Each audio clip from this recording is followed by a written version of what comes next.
குத்து விளக்கெரிய கோட்டுக்கால் கட்டில் மேல் மெத்தென்ற பஞ்சசயனத்தின் மேலேறி கொத்தளர் பூங்குழல் நப்பிண்ணை கொங்கை மேல் வைத்து கிடந்த மலர் மார்பாவாய் திறவாய் மைத்தடம் கண்டினாய் நீ உன்மணாலனை எத்தனை போதும் துயிலெழவொட்டாய்கான் எத்தனை ஏழும் பிரிவாற்றகில்லாயால் తత్తువమన్రు తగవేలోరెంబావాయ్.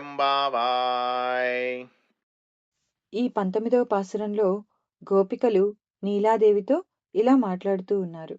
గుత్తిదీపములు చుట్టూను వెలుగుచుండగా ఏనుగు దంతములతో చేయబడిన కోళ్లు గల మంచంపైనున్న చల్లదనము, మెత్తదనము, తెల్లదనము, ఎత్తు వెడల్పు కలిగిన పాన్పుపై గుత్తులు గుత్తులుగా వికసించుచున్న పువ్వులు తలలో ముడుచుకొన్న చక్కని కేశపాశము గల నీలాదేవి యొక్క స్తనములపై ఆనుకొని పరుండి విశాలమైన వక్షస్థలము గల శ్రీకృష్ణ, నోరు తెరచి మాట్లాడుము. విశాలమైన కన్నులు కల ఓ నీలాదేవి, స్వామిని ఎంతసేపు లేయనీయవు? ఇంత మాత్రపు ఎడబాటును కూడా ఓర్వలేకుండుట నీ స్వరూపమునకు నీ స్వభావమునకు తగదు. ఆండాళ్ తిరువడిగలే శరణం.